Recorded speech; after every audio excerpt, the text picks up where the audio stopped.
திண்டுக்கல்லில் உணவு பாதுகாப்புத்துறை அதிகாரி என கூறி மிரட்டி உணவகங்களில் வசூல் வேட்டையாடிய பலே கில்லாடி போலீசாரிடம் வசமாக சிக்கியிருக்கிறார். போலி அதிகாரியின் போர்ஜரி சம்பவம் அம்பலமானது எப்படி?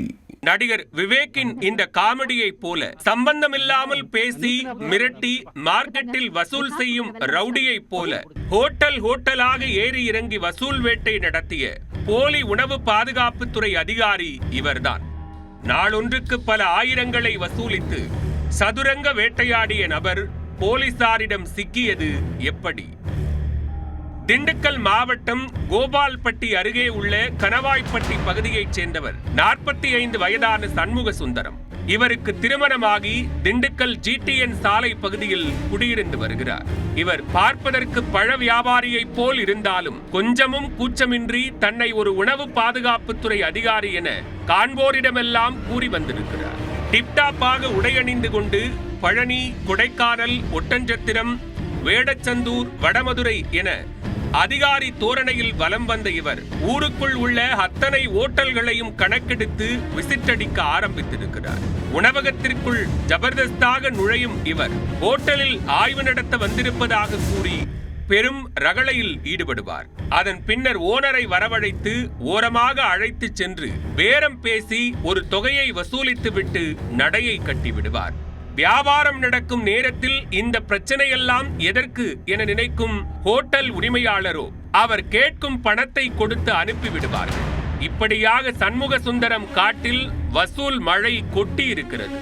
இந்நிலையில்தான் திண்டுக்கல் பேருந்து நிலையம் அருகே உள்ள KK பிரியாணி கடைக்கு சண்முக சுந்தரம் வசூல் வேட்டைக்கு சென்றிருக்கிறார். அந்த கடையில் ஒரு பெண் பணியாளர் மட்டும் இருந்துள்ளார். அவரை மிரட்டி கடை உரிமையாளரை தன்னை தொடர்பு கொள்ளுமாறு கூறியிருக்கிறார். தன்னுடன் வந்திருக்கும் அதிகாரிகள் அனைவரும் கடைக்கு எதிர்ப்புறம் இருக்கும் ஊராட்சி ஒன்றிய அலுவலக கட்டடத்தின் முன் நிற்பதாகவும் உடனே பேசச் சொல்லுமாறும் மிரட்டிவிட்டு சென்றிருக்கிறார். சிறிது நேரத்தில் கடை உரிமையாளர் எழில் செல்போனில் தொடர்பு கொள்ள உடனே ஜிபே மூலம் 500 ரூபாய் பணம் அனுப்புமாறு மிரட்டி இருக்கிறார். அப்போதுதான் ஓனர் எழிலுக்கு சந்தேகம் வந்துள்ளது. வெறும் 500 ரூபாய்க்காகவா இவ்வளவு அலப்பறை செய்கிறார் என சந்தேகப்பட்ட எழில் உடனே தனக்கு தெரிந்த உணவு பாதுகாப்புத்துறை அதிகாரி செல்வம் என்பவரை தொடர்பு கொண்டு விசாரித்திருக்கிறார். சண்முக சுந்தரம் என்ற ஒருவரை தான் கேள்விப்பட்டதே இல்லை என அவர் கூற, இனி நான் பார்த்துக் கொள்கிறேன் என எழில் கூறியிருக்கிறார். உடனே திண்டுக்கல் நகர் வடக்கு காவல் நிலையத்திற்கு தொடர்பு கொண்டு புகார் அளித்திருக்கிறார். 500 ரூபாய் வரும் என காத்திருந்த சண்முக சுந்தரம் 2 போலீசார் தன்னை நோக்கி வருவதை கண்டதும் அதிர்ந்து போனார்.